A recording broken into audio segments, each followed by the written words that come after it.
Hello and welcome back to this week's podcast. Darren, I'm delighted that we've got a fantastic guest on today. It is Andrew Wallis from the charity of Unseen. Unseen's kind of purpose or mission is to have a world without slavery one day.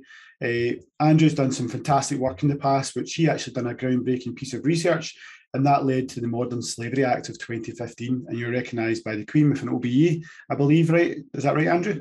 Yep. Fantastic. So Andrew, welcome to the podcast, and how are you today? It's great to be here, Chris. Looking forward to talking to you about modern slavery. Thank you. Well, I guess on that topic, because we spoke before this off mic, if you like, off camera, we're quite ignorant about what modern slavery is. I'm really curious in this subject to bring it to the forefront and shed a light on it just now. So could you help our listeners kind of explain to them what is modern slavery? Yeah, I mean, what I could do is give you the technical definitions, but they don't really help because they don't sort of bring to life what an awful sort of crime it is. So let me give you a sort of working definition that I often share with people, which is the way to understand modern slavery is it's an illegal commodity trade, and the commodity is a human being that gets bought, sold, and exploited for the prime purpose of making profit. And the perpetrators of this crime get into this crime, they exploit people, they turn people into commodities because there is a very small percentage chance that they will get caught and prosecuted. So that's what we're talking about. People commoditized for the purposes of making money. And on that note, I guess when you think of modern slavery or sweatshops, you imagine it further afield. But obviously the groundbreaking, I mean, I don't know if you want to mention some of the work you've done in the past to bring it to the forefront, because we imagine it's further away, but I love the title of the act you worked on. What was it called? Is it Happens Here? Yeah, so that report was, I mean, it's nearly 10 years. It's over 10 years since we started that work. So we started that work in 2011. It ran through until 2013. And within 8 weeks of it being published, I was in the Cabinet Office and the government was saying, okay, based on this report, we're going to bring forward the Modern Slavery Bill. And that became an act in 2015. But what that report uncovered, and since then, if you look at the official data, so there's data that's called the National Referral Mechanism data, which documents how many victims are found every year. And last year, it was nearly 13,000 victims. And we also run the UK's Modern Slavery Helpline, and we see thousands of victims every year. When you get down and look at the nationalities, when you look at adults, it's actually UK nationals somewhere between 3, 4, 5 in terms of prevalence. So they're in the top 10 in terms of nationalities that are found. And when you look at minors, children, so those under 18, UK nationals are number 1. So it's a crime that involves people locally. It's a crime that involves foreign nationals that are found within the United Kingdom. It's also a crime where we see individuals that have been exploited overseas, often fleeing persecution, and all the stuff that we see in the news currently around the small boats and everything else, and just the number of people that are coming here. Often when those people arrive here, we discover not only have they fled persecution or economic hardship, they've then been exploited on that journey to the UK as well. So it's that sort of really clunky sort of term local, it's a local problem and a global problem at the same time. I've never heard that phrase before, glocal, but there you go. You can use it in the pub, and people. I use that. We know what it means, but yeah. Yeah, and so I think it's really interesting. There's 13,000 you're saying that your victims you're looking at, say, in the UK, and you're looking at different nationalities. And what I'm hearing from what you're saying is a lot about actually children are number 1. And UK children, number 1 in terms of kind of impacting across those victims. Is there specific, I know we're going to touch on the different types, I guess, of modern slavery, because there's a whole, host of different ones there. Are there any, what are the ones which you feel are, most prevalent, the biggest ones that we should be mindful of? So if we look first at the UK, and then I'll look globally. So if you look at the UK, the types of exploitation that we see are defined as forced labour, sexual exploitation, domestic servitude, forced criminality, and organ trafficking, which is a very, very small number. And those are the five main sort of categories of what we would, under that umbrella term of modern slavery. Now, some people also argue that forced marriage is within that, but there's a debate back and forth as to whether that should be. And it's a debate. Let's leave it at that, around that. If you look both at the UK and actually globally, the biggest number, the biggest proportion of the pie of victims are found in situations of forced labor. So the global estimate in terms of the numbers of people that are held in situations of slavery is currently about 40.6 million. That figure is going to be re-looked at by the UN this year. And I've already heard from some that they estimate that that number will actually go to 60 million. So some of it driven by the pandemic, but also, how do you ever get a handle on something that's hidden? When we come to the UK, everybody apart from the government says that at any one time there are at least 100,000 victims in the United Kingdom. So last year we found about 13,000. The problem is you find 13,000, you get a backfill of 13,000 pretty quickly. To put some more flesh on that figure, based on the Home Office's figure, that the cost of the UK PLC of modern slavery is somewhere in the region of 35 to 40 billion pounds per annum. So it's a staggeringly huge problem with a huge sort of price tag to it.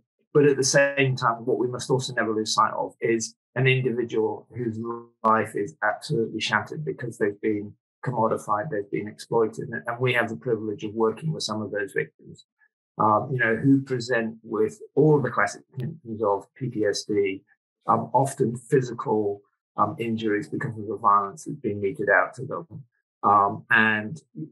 At best, what we can offer through support and accommodation and legal support and everything else is helping people to walk with a limp for the rest of their lives, but conscious that individual for a period of their lives. And, some of the victims found in the UK have been in exploitation for decades, up to 40 years. They have been making money for an exploiter. It just goes to, into the hundreds of thousands sometimes. And I think as well, people, and it's startling when you hear those kind of figures. I mean, I was doing research and I've seen there was something like 25 million in forced labour, which is roughly, it's bigger than the country of Sri Lanka. So you imagine the country of Sri Lanka and being completely in forced labour, that puts a kind of visual part of it. But people listening to this will think that sounds shocking and it's harrowing, but they'll say, how does that impact me? But when you consider it can be anything from the clothes, technology, the food, anything you drink, coffee, impacts. And just those three things that you've mentioned, Chris, clothes, electronics, and food, which we all, we're all wearing clothes, we all eat food, and we're utilizing electronics. We are all personally connected to somewhere between 40 and 60 slaves, just because of the nature of globalized supply chains. So when people say, I've never seen it, or I'm not connected to it, or it's a problem that's overseas, the way to sort of bring it back, the reality is that actually we do live in this global world where we are all connected.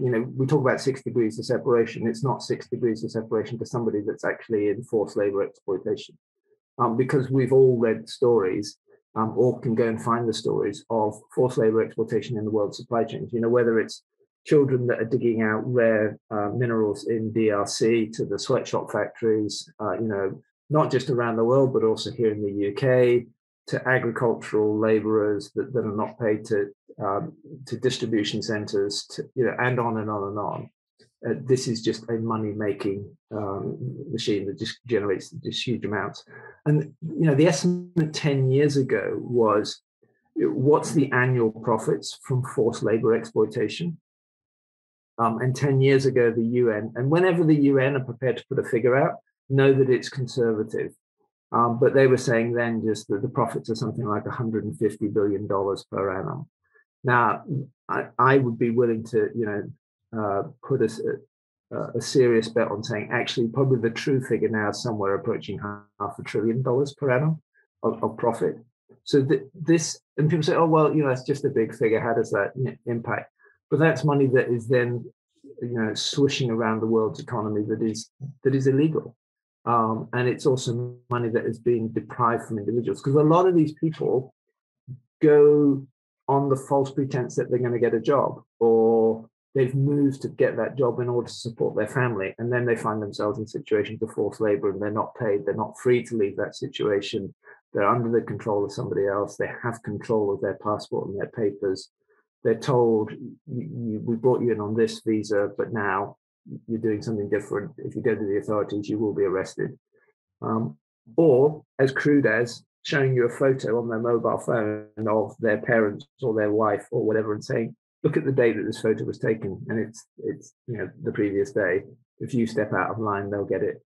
And just that fear factor and that psychological control just holds people in what we often call psychological chains, that they're not free to leave. I mean, it does seem crazy. We've touched on a few of these, and we planted. I think we've touched on the West Coast of America is a great program, Food Empowerment, which is kind of one of their missions, amongst other things, but is to kind of support farm workers and abolish slavery and exploitation. Over there, we're looking at kind of from a chocolate point of view, coffee, and we're all kind of. We're really keen in terms of looking into these things that are natural consuming items, I guess, for all of us. In this world of social media and everything being so transparent, it feels like things are more hidden than ever. It's like I said to you just off camera, around hidden in plain sight. We're all consuming this stuff. We're all part of this chain. I think you talk about a modern slavery footprint. Why is it that it feels so hidden and blinded and not spoken about? This is the type of stuff, it's almost as bad as it gets in terms of valuing human life and the exploitation of human life for profit. Like, why is this not more easily seen? It's a great question, Darren. And I think that the phrase that you used, the hidden in plain sight, is sort of the key to understanding this. Because if you go back to the transatlantic slave trade, it was very easy to spot who was a slave. That it was chattel slavery. There were chains around their ankles. It wasn't hidden in plain sight. It was just in plain sight. What's happened, and the reason that when we did the It Happens Here report, we called it modern slavery, and we have this sort of tussle with Barack Obama, who got there first. Did he call it modern slavery first, or did we? Listeners can decide. But the reason we called it modern slavery, we had a huge debate over it, because you can imagine the political sensitivities around sort of saying, actually, this is what it is, was to all intents and purposes, those people are not free to leave. But what's changed is the methodologies, and what's changed is also how these people are exploited, and especially when we're talking around forced labor. And so part of the problem is the system has created it. Our demand for cheap goods and cheap services and cheap labor, when you put that into the system, it creates the perfect environment for people to cut corners. And anyone that runs their own business knows that your biggest expenditure line is payroll. It always is. So if you don't have to have a payroll line on your budget, or significantly reduced payroll, then your profit margins are going to go up. The other thing is that people aren't aware. They don't know what the signs are to look for. And then secondly, they don't know what to do if they spot those signs. And so it's educating people around what to look for. So let's say you're working, and you may think, what do I need to look for in the work environment that I'm in? And often I think in the past we've talked about, you look for people that are under the control of somebody else, that aren't dressed appropriately, that are not willing to come forward and engage, are always looking off to sort of the left, the person that's sort of actually in control. And often you see this, say, in like the hand car washes that everybody's probably quite familiar with. The indicators there are, it's only ever one person that collects all the money. It's always only a cash economy.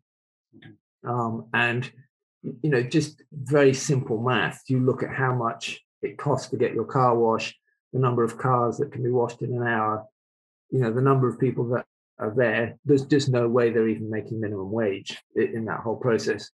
Then when you look more, you discover that they're all in tied accommodation. I remember a colleague of mine was out visiting car washes with the police, and they discovered that 27 people were living in an attic and forced into working different car washes here, there, and everywhere. And they were paid £3 a day, and then it was £5 a day to live in an attic. So the debt burden was just going up and up and up around that. So, but the other thing I think is, especially for people that are working, and what we've seen in the last sort of 5-6 years is, again, the methodology change. And so exploiters now are inserting people into legitimate businesses. So it's very difficult for a business to find them because the exploitation is taking place offsite. And often that control is through control of their bank accounts, through tied transportation, tied accommodation, and the fact that they're already in debt because they thought their $40 coach ticket to get to the UK, they discover when they get here, oh, it's going to cost you £4,000, not $40 because we arranged it all. So then they're immediately in debt. Then they're stopped from working for a few months, so they get into more debt, and then they start working. And in that time, they've been forced to open a bank account, but the exploiter has the bank card and empties their account, and they never see any of the money in that whole process. So they're highly adept at finding ways to exploit. But often what we say to people is look for the absence of normal. And what I mean by that is, those questions that you have around the water cooler. What did you do at the weekend, or what are you doing tonight, or just those personal bits. That's not there because they don't do anything at the weekend. They're probably being forced to work elsewhere because it's to the exploiter that here's the commodity. How do I maximize return on this commodity in the whole process? So it's a whole combination of things, and often it's also just gut.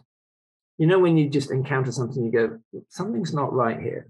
I don't know what it is, can't put my finger on it, but I just know something's not right. But they're not right, or they don't seem to sort of be, in full control of their lives, or they're not engaging as I thought they would engage in that whole process.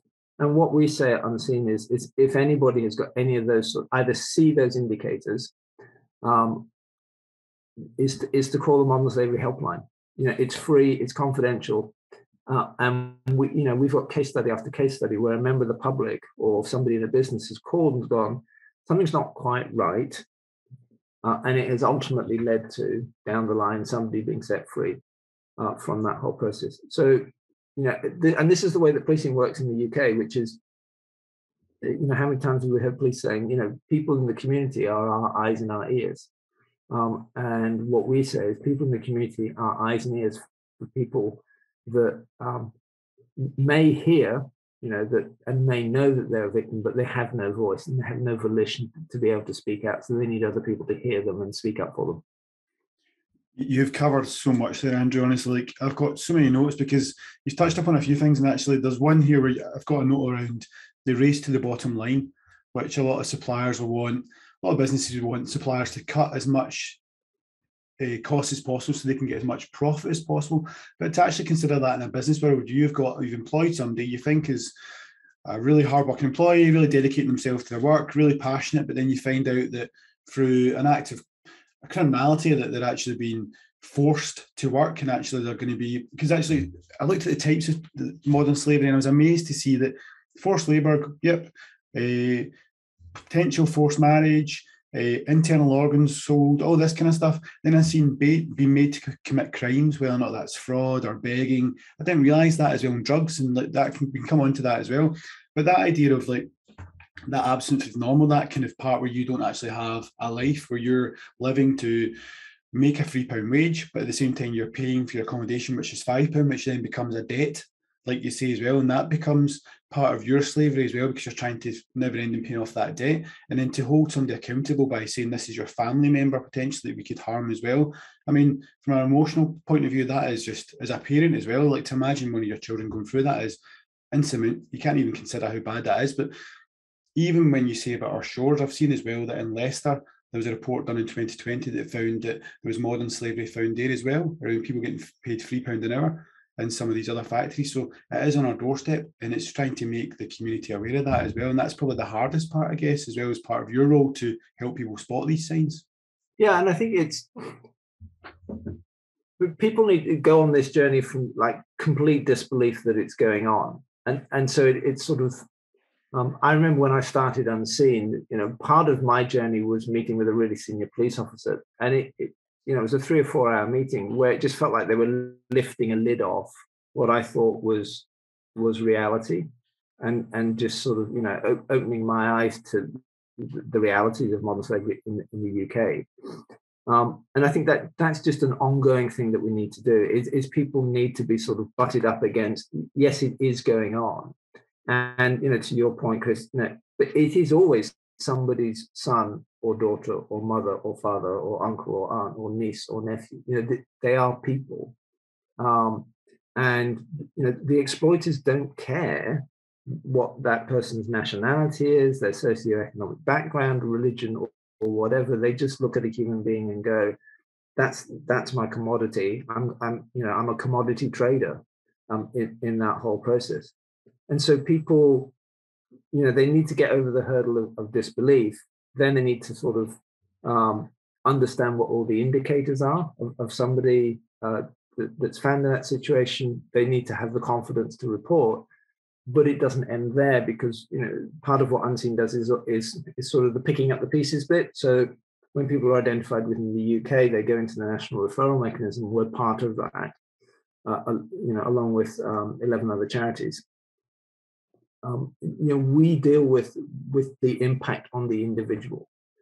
So the trauma, the physical violence that they've encountered, the fact that they have non-regularized status in the UK, which means they can't stay long term, but it may not be safe for them to go back. These days they've always got the opportunity to go to Rwanda, whoopie-doo. But it's understanding.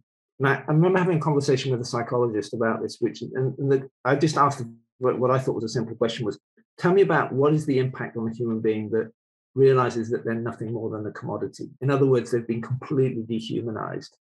And their first words back to me was, it's catastrophic. And so I think that's, and I use that word and I repeat that word so people understand the impact on individuals. It's catastrophic when you realize you have no control and no volition over your own life.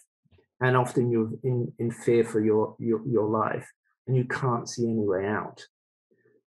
So that's what we're talking about. And the fact that, we're all personally connected to people that are living in catastrophic situations should all cause us to go, oh, hang on, this is not the world that I thought I lived in or the world that I want to live in. And, going back to the transatlantic slave trade, people often talk about a guy called William Wilberforce. One of the things that he said, and I always mangle his quote, so this isn't a word for word quote, so don't hold me up on it. But in essence, what he said was, once so let's bring it right today. Once you've listened to this podcast, you can't say that you don't know about modern slavery. The question then becomes, to further mangle the quote, now what are you going to do about it? Whether you're just a member of the general public or a business owner or wherever you are, now that what are you going to do? And are you going to just continue as is, which means we just see more and more people held in situations of exploitation? Or are you going to start doing those fundamental changes that means that at least over the area of your life and what you have control over, you're making it more difficult for exploitation to take place? Yeah, I think you hit the nail on the head there. Without knowledge, you can be ignorant, but once you have knowledge, then comes the responsibility to act and actually do something. So you spoke about, I guess, looking for some of those signs, looking for not normal, those water cooler sort of conversations, like the lack of any sort of interaction, engagement, understanding of anything that sits outside the actual, the workplace. So being able to see those and then identifying that and highlighting that to the modern slavery helpline, and you've already said, there's by phoning that, you could be making that difference in terms of freeing someone from a life of 10, 20, 30, 40 years of this stuff, and also thinking about that emotional impact on them, that They are like, almost not a human in their own mind, because there's no hope for the future. There's no way out. There's no love and compassion and, care for them as a human being. They are going from day to day, wherever they are told. So I want to go back to an element of what you said, what we can do on, business, I guess. So we've all heard, and, I hope there's no lawsuits coming in from this. This is all public stuff, but the likes of Nike, I've been pulled up for this in the past. Chris was talking about Primark as well earlier. You hear about this from time to time in terms of child exploitation, sweatshops, further down the supply chain, where because we are part of it, we want goods and services at a reasonable price, that we kind of just turn our blind eye to the fact that, like, actually, where did this come from? Who made it? What is my footprint? What are businesses doing? And I guess what more can businesses do to be transparent, particularly in some of the areas that I think are more, they're more geographically challenged. So if you think like where chocolate's produced, it's a complete non-essential food, and it's clearly comes and exploits other people across the world. But yet we've got all these businesses saying, "Oh no, look, I've kind of got my credentials checked here, and I'm fine. From my supply trade point of view, I've got my corporate responsibility on my website. I'm fine." It feels like it's a paper exercise which doesn't challenge the actual root of the commodity itself that's being produced. We're almost just creating paper exercises to hide what the problem is, and then you and your business and your mission are picking up the back end of that ultimately, and almost fighting a bit of a losing battle. You said like 13,000 found, 13,000 will be replaced. How do we get to the actual root of it and be a lot more transparent in that, and from a business perspective? A great number of questions there. Yeah, apologies. A lot of questions. I always have a good, I always say, make sure you don't ask compound questions. And there I've given you about a 5-minute spiel there. I love compound questions, because actually and this is, I think, part of it, which is the complexity of the issue. Yeah. And what in the last 10 years we've woken up to is how modern slavery has so woven itself into the fabric of our society that there isn't a simple solution. It's multiple solutions that need to happen. So I made some notes. Let's see if I answer all the compound questions and pass. I mean, I think the first one is chocolate an essential or not? I think that's a debate in and of itself. My daughter might disagree with you on that one. So, I mean, the interesting thing about chocolate is that it's a vertical supply chain. So it doesn't, a lot of supply chains, actually, we need to talk about supply web. So if you think about like the t-shirt that you're wearing, it's from where the cotton's grown to how the cotton's picked. It then goes to the spinning mill, then to the dye work, then it's woven into cloth, then it goes to the factory, then it's made, then it's shipped, then it's distributed before it even gets to the store. So, and the number of suppliers in that whole supply chain just grows exponentially in that whole problem. So it's very difficult. We're told it's very difficult to map the supply chain. Yeah. Now I'm poacher turned gamekeeper. I used to work in the retail sector and in the business sector. So it's difficult, but it's not impossible, is my response. And it's actually, we need to flip it and say, actually, it's essential, because for you and I as the consumer, we should be asking, who made my clothes? Who picked my food? Who made this this mobile phone? I mean, and people say, oh, well, can't we just have a kite mark that says that this is slave free? If you take the average mobile phone, you're going to have to certify, upwards of nearly 600 different components all the way back to source to say that phone is slave free. So I don't think that's the route to go down. I think the route to go down is to say a couple of things. Actually, more than a couple. First, you need legislation. And legislation, if you like, is the framework which sort of says, here's the rule of how we're going to play things. Now, we've got that, when we when I was involved in the modern slavery bill, Unseen took the lead on saying we actually need something called transparency in supply chains, disclosure legislation for big businesses. So big businesses of 36 million and more worldwide turnover, to report annually on all the steps that they're taking. Here we are nearly 6 years on from the implementation of that, and there are something like 6,000 companies in the UK alone that have never produced a modern slavery statement. And the law says the Home Secretary should take them to the courts and force them to produce a statement. But no Home Secretary, and I'm not picking on any of them, has taken any company to court. So, you know, Why is that? Why is that? Is that cost? Is that like it's not political enough? I don't.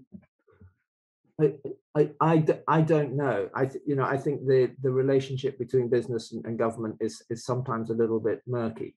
Let's leave it at that. But without politicizing it, if a government, and it's not just it's not just true in the UK. You could look at the French due diligence laws. You could look at the California Act. You could look at the Australian Modern Slavery Act. You can have New Zealand County.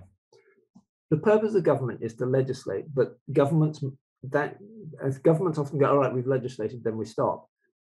And no, it's actually about implement and then actually enforcing that legislation. Yeah. You know, when you drive down the motorway, we all know the speed limit is 70. We all drive at 80.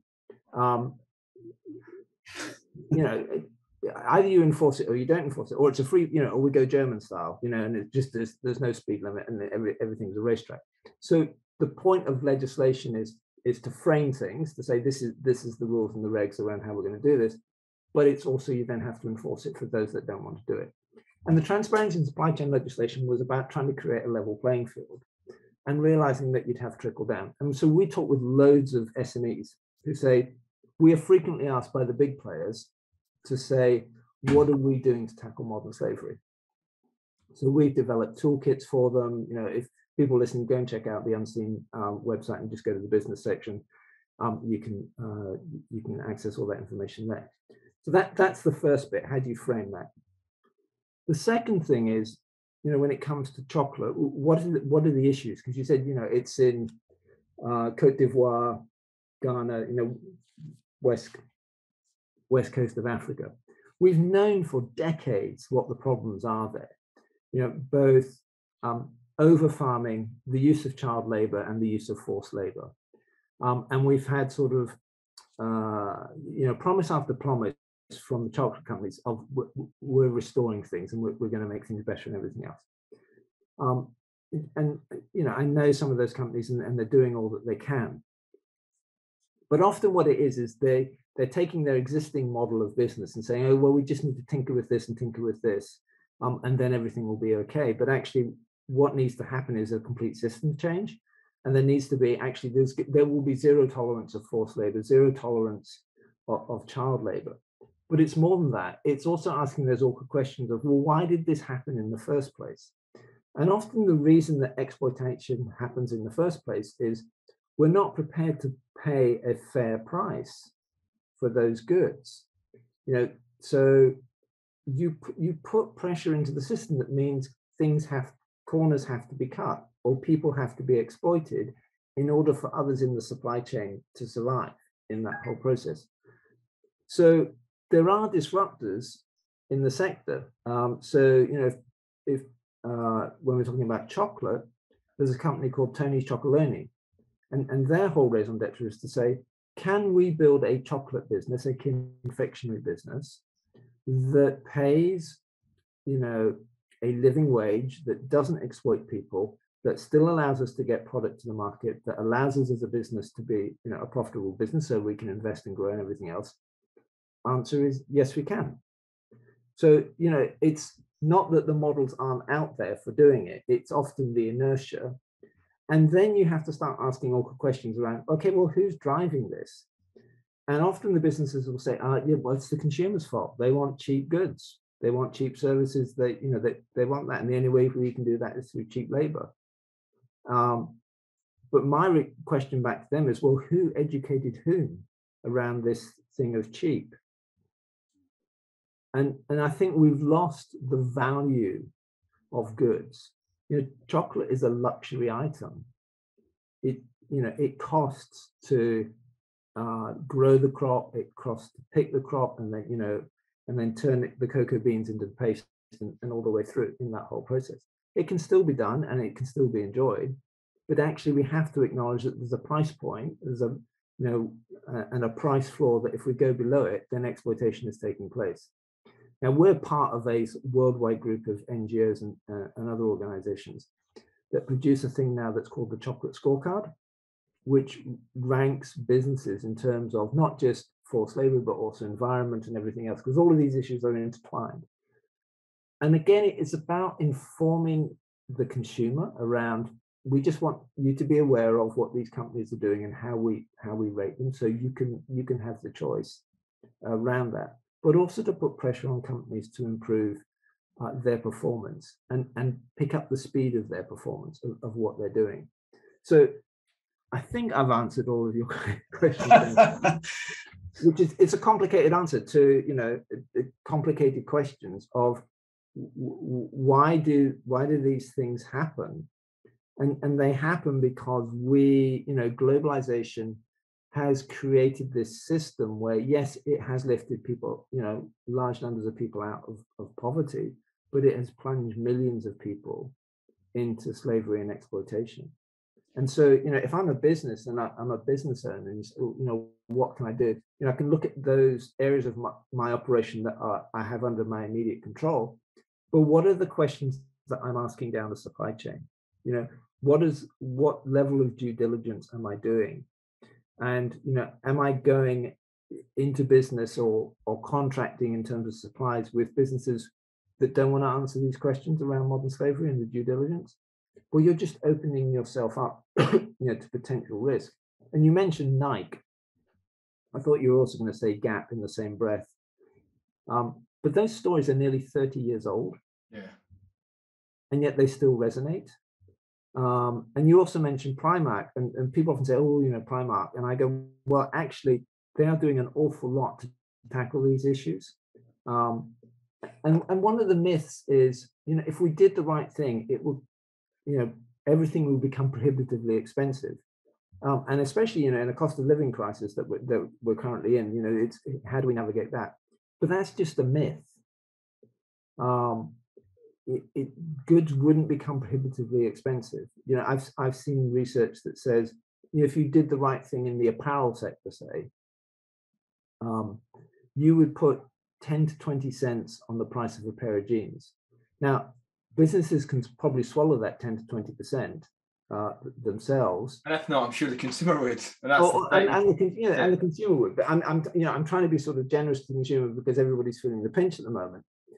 But actually, to me, that's the least interesting bit of the equation. What's really interesting is when you apply what's called the ILO principles of decent work, and you pay a contextualized living wage at the factory level, some amazing things happen. Not least, especially, and say you look at somewhere like Bangladesh, suddenly children in families don't have to work; they can go back to school. Because, and it is the mother in the main, is earning enough to support the family. Now, what that means is those kids get a proper education. That leads to economic uplift. It reduces vulnerabilities. It creates more choice. That's a good societal thing that we can all get behind. But also when they've looked at things like productivity and quality, they start going up as well. When you reward workers and look after workers and don't see them as a commodity to be exploited, but actually a huge benefit to your business. And wherever you are within that supply chain, you have that attitude. People are your greatest asset in any business. Then you start seeing all these things happen. But if you're not prepared to sort of, if you're in the supply chain, if you're not prepared to say, okay, well, these are our values and we're committed to these things, then we're just perpetuating the exploitation, or we're still holding on to the myth of plausible deniability. But the fact that you're listening to this podcast, we've just taken that one away from you. So now what's your excuse?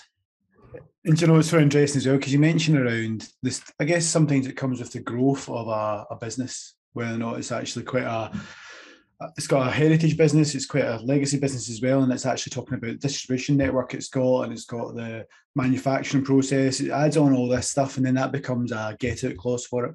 When you mentioned Tony's Chocolate, I mean, we've got a story about that for another time, but there's an opportunity for businesses to look at this and do an assumption reversal strategy, which we do in brand, which is looking at, well, you take the negatives and you flip them into a positive. How can you change that? So you even look at other organizations, and it's called judo strategy as well. You can take their strengths and you turn them into their weaknesses. So their strengths can be, we're a large organization, we've got a big distribution network, we work with people across the globe, we charge this and this and this, but then their weakness might be living wage, and maybe the supply chain issues they've got. Okay, well, you can flip that and then you can turn that into a positive story. So a lot of organizations and brands and charities out there that are purpose-led, that have the ethical values at the very centre of it, are people-centric, lead the charge and actually become more of a profitable business going forward as well. And these old businesses eventually will start to die out eventually, you would hope, because they're not putting people at the centre, especially with the likes of Gen Z coming on. You get Alpha as well coming to the forefront.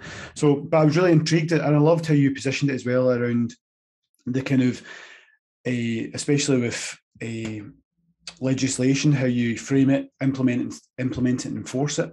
And it's up to businesses to take that charge and take that challenge and basically implement it in their own organisation.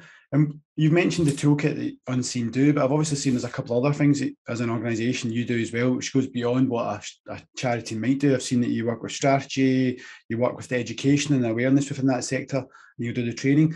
What else do you do? Is it consultancy work you do with other organisations as well? Yeah, so we have a growing business services arm to the charity. So working with businesses, from the big blue chips, global organizations, all the way down to SMEs, and across multiple sectors. And we do everything from consultancy at the C-suite, to talking with procurement teams, to helping them think through how to do audit better, how to get the authentic worker voice in that, to in essence, how do you do continuous improvement on this issue? Because having worked in business, it isn't, whether it's a startup or whether it's a global, businesses, the bigger the business gets, it's more and more of an oil tanker, and you flip the wheel and nothing happens for half a mile. But at least flip the wheel just to start with, and where are our biggest risks? Let's tackle those. Let's deal with those.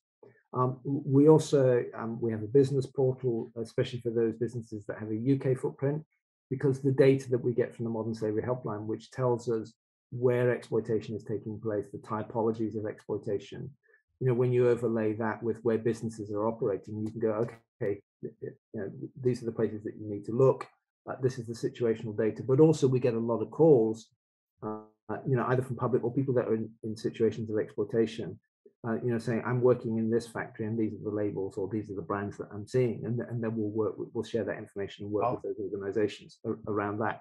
So it's a complete package, but what sits on top of it is also what we're trying to do is, if you like, cultural change and cultural shift for businesses. And the reason I think it's so important is what's coming down the track is more legislation. So, having castigated governments, there is more legislation coming. The government has said here in the UK it's going to upgrade it. And I refer to legislation as a slow-moving tsunami. But, regardless of whether it's slow-moving or not, it's still a tsunami. So actually the question as a business you should be asking, regardless of size, is, I really have only got two options. I need to learn to surf, or I'm going to drown. But there isn't any middle ground in all of these things. And by surfing, people say, oh, do you mean, is it the equivalent of greenwashing? No, it isn't, because legislation is going to drive actually more action. And then you're absolutely spot on in terms of the cultural shift that's happening with the different generations. Not just concerned about climate, but also the circumstances in which it's, goods are made and delivered. And then I think the third thing is, actually, why are we in this ludicrous situation of where we have some goods that we can vouch for their efficacy and others that we can't vouch for that efficacy? Because you're placing a really difficult choice in front of the consumer. And we know, actually, even though when you vox pop people, they'll say, I'll buy the ethical good. when it actually comes to hard reality, they'll buy the cheaper of the items. And where I want businesses to get to is, let's just put everything on the shelf that has got its efficacy sorted in that whole process. But yes, I accept there's a beginning point, and it may take forever to get to the end point, but let's at least have the ambition to say that that's where we want to get to, which is why our mission statement is a world without slavery. It is entirely possible for us to live the lives that we are living without exploiting other individuals. It is, do we have the will? Is there the corporate will, is the shareholder will, investor will, and political will on top of consumer will to say, actually, we can do this. And it's interesting, when you look back at the transatlantic slave trade, everyone goes, oh, it's the parliamentarians, rah, rah, rah, they did it.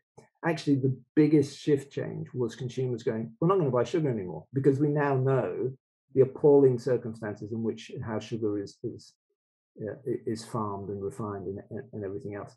And that brought businesses to the place of, well, hang on, if they're not going to buy our product, we're going out of business. And it gave them the space of the parliamentarians to pass the legislation in that whole process. And we need one of those moments, to happen so that there is that shift. But, for business owners, we need that personal commitment of, I'm going to transform my business, or I'm going to grow my business, ensuring that exploitation isn't within my supply chains, that I'm aware of the signs, that the contracts are signed, I'm stipulating this and I'm investigating it, I'm doing the due diligence, and I'm ensuring that workers can speak up. If there's any concerns, they can speak out with the organization, because we want to be committed to this. Yeah, I mean, there's certainly something in what you're saying. Like, I'm drawing like a food analogy. There's so many different certifications and bodies that are in place to make sure nothing's getting sold that's going to do us harm. All right. You could argue, if I went and ate McDonald's hamburgers all day, again, I'm inviting a lawsuit here, but if I ate hamburgers all day, I'm pretty sure that's going to hurt me at some point. But you get what I mean. Yeah, there's a movie about that. Yeah. We need that same level of scrutiny and standard based upon the value of human life and supply chain. And it feels very much like those balancing those two things. And I take the point, it's very, very, complex. It's not a silver bullet. You're kind of driving it on a legislation front and pushing for legislation, which feels like that tsunami, which is going to create that change. But then at the heart of it is going to be consumers. Consumers need to want that and need to change their mindset, because ultimately that's going to force legislation is it's the stick. The carrot's going to be, my what are consumers going to buy? Who do I need to be as an organization? What are my values? What do I need to show in terms of credentials to show that is not part of my supply chain? That's the thing that's the carrot that's going to really drive the change. So I think that's really, really, I just think it's really positive. The third part, the three-part stool is, but also our commitment to work with businesses. And so we operate off a name and fame sort of mentality. And also, actually, we'll work with anyone as long as they're pointing in the right direction. It doesn't really matter where you are in that process. Healthy people don't need a doctor. So if you're firing on all cylinders, great. But we want to work with those people, who recognize that they've got issues. And I often, when I talk in business conferences, I start with, look, we're all guilty. That's not the issue. It's how we're going to get better. That's the issue. Such a really good point. I mean, we were speaking to a lot in the Food Empowerment Agency, and very, very strict, I would say, that one of the companies you mentioned, Tony Chocolonely, they do not go far enough in our eyes of in terms of very transparent, but don't go far enough in terms of empowering the local community. But I really like the point what you're saying, because I kind of come from a stance of, surely they're heading in a better direction than most and a lot of the others. That should be something we should be praising and kind of filling the wins behind, because they're moving in the right direction for where we need to be headed. These things aren't as easy as a silver bullet that's going to fix everything. These are complex ways, and it's a bit like an oil tanker, like you said. We're moving in that right direction. So I think that's really nice to hear. Often the third sector and organizations that are calling for change are often their own worst enemy, because they say, unless you're perfect, then you're the devil. I'm going, well, I'm more woke than you. Yeah, and it's kind of like, actually, let's just accept we're all guilty. we can argue whether some are more guilty than others, but we're all guilty. Let's start where you are, and then let's agree the direction that you're pointed in, and let's demonstrate. And this is what we try to do with transparency and supply chain legislation, is that iterative annual demonstration of progress and moving forward in that whole.